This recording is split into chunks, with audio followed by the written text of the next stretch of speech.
What's up, guys? Welcome back to another episode of Off the Rip. I'm Shane Peterson. Thanks for tuning in. We're going to be talking about Denver Supercross. It was a Honda sweep.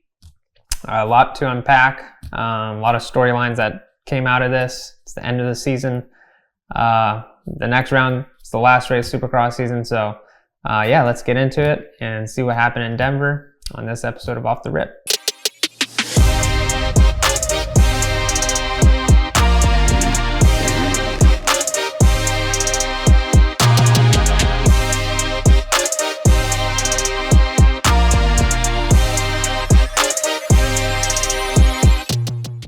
So in case you missed any of the wild moments in Denver, no worries, I got you. Starting off with the hometown hero, Eli Tomac.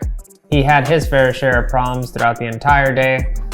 He came up super short in practice in a rhythm section. Cooper Webb rode all day and raced with a torn UCL in his hand. Then there was a big pileup in the 250 LCQ. That's the second one in a row. Despite a loose and unbuckled boot, Levi Kitchen was able to pull off a second place in the 250 main event. And then my favorite that I think everybody was just excited to see, wish I could have seen it live, was Malcolm Stewart trying to get around Justin Cooper on the outside, just going wide open, just yeah! He fell. It would have been sick though to see that happen. And for the first time in history, we see two brothers go 1 and 2 in a 450 main event. So kudos to the Lawrence brothers for getting the job done, and a big win for Honda. All right, just to talk about my Rocky Mountain fantasy picks real quick. Mine were Jet Lawrence, Chase Sexton, Cooper Webb, Eli Tomac, and Jason Anderson. Wild card, Malcolm Stewart. So I go 2 races in a row, actually getting the first place and the wild card right. So kind of bummed about Malcolm Stewart going down, but he was going to go for 6 around Justin Cooper, and he fell, and I didn't want Chase Sexton to pass him, so pulled that off. Ended up scoring 65 points, and my ranking is 29,868. All right, let's unpack this 450 class. Biggest storyline coming into Denver was Eli Tomac going to get redemption from last year. You know what happened? He blew out his Achilles in that rhythm section, and so everybody, especially Denver, wanted the hometown boy, the hometown hero, to come back, redeem himself, get a win. Would have been an awesome story. But yeah, unfortunately, like I said in the wild moments, Tomac cased the living lights in the rhythm section, and then from there aggravated his wrist or his hand, and so he had a very bad main event. Ended up finishing 10th, so not the result the Denver crowd wanted to see. Speaking of injured wrist, injured hands, his teammate Cooper Webb, we were hoping to see something out of Webb, close that points lead, hopefully come through with the win, make it tighter just for the last round. But as we now know, or the rumors out, news is out, that he tore his UCL in Birmingham, and then he's been managing that injury throughout these past few races, and then he aggravated it, I guess right before Denver Supercross. This was one of the most stacked 450 classes we've ever seen in the history of Supercross. You had so many good riders, so many champions that line up every single weekend. 250 champions, previous 450 class champions. Got legends like Tomac, Cooper Webb, Jet Lawrence, Jason Anderson, Ken Roxon, Chase Sexton. It's just, the list goes on. And what really just blows my mind about Cooper Webb is that he stepped up this season. He's a better rider than the previous seasons. I would say he's gotten faster. And I hate to say it, but if you would remove Jet Lawrence from this 450 class, Cooper Webb would have had this championship in the bag. He's just riding that good, riding better than Tomac, Anderson, Sexton, Roxon, Barsha, big names like that. But not to get into the would've, could've, should've, Jet Lawrence has made everybody step up, and it's awesome. If you're a fan, you gotta appreciate it, because Cooper Webb stepped up. best Cooper Webb I think we've seen in his entire career.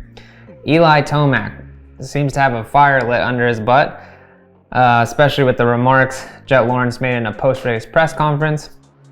Just seems like he's a hungry Eli. I mean, we didn't know if he was going to line up for motocross, and now he wants to do pro motocross and continue the SMX championship. And then we might even see him for Supercross. So we thought we were going to not see Eli Tomac anymore, but he's going to be there. He's hungry, so that's awesome. We have a legend in the sport coming back for motocross and hopefully Supercross. Chase Sexton, another rider, goes to KTM. You gotta think the guy just wants to beat Jet Lawrence, especially after the outdoor motocross just getting spanked throughout the whole season. You know that Jet has a target on his back from Chase Sexton.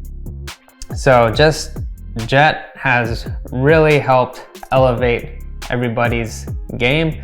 And if you love him or hate him, it's awesome, man. It's a rookie doing some big things. And it's just awesome to watch if you're a Supercross fan, like I said. And I'm excited to see what Jet is going to bring to the sport throughout the remainder of his 450 career. It's going to be exciting to watch, see if he can go after the 72 wins and beat McGrath. It's exciting. So it's been an amazing season. So much good racing, so many crazy moments. So let's move on to the 250 class, talk about that a little bit. So Jo Shimoda does it big. He gets his first win of the season. It was due. Joe was due for a win. I thought he was going to win way earlier. Thought he was going to be contending for this championship, but still cool to see Jo Shimoda pull off a win in Denver. But let's take the light away from him, shed the light on the two red plate holders, RJ Hampshire and Levi Kitchen. They go into the last round, the showdown where it goes down, and they're going to be battling. One thing to look at, RJ Hampshire won the previous East-West shootout, yeah. You got to think he has confidence from winning that last time, but yeah, it's pretty much winner takes all. But with that East-West showdown, you have other riders from the East Coast, talking about Hayden Deegan, talking about Tom Vial, that are gonna get in between these riders. So it's gonna make for a great last round. I'm so excited for this 250 class, what's gonna happen, and then see if Tom Vial can pull it off on the East Coast. Also, one thing to mention, it's not only a big win for Levi Kitchen or RJ Hampshire, it's a big win for the manufacturers as well.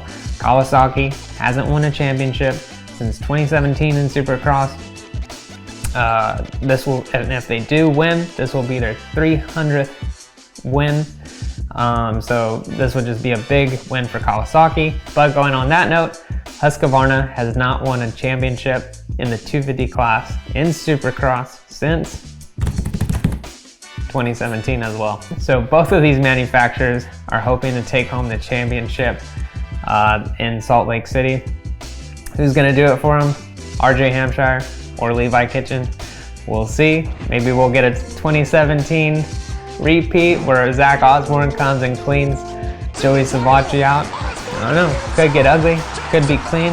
We don't know.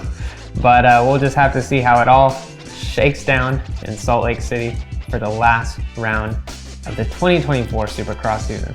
See you guys next weekend here on Off the Rip. Talk about it. Peace.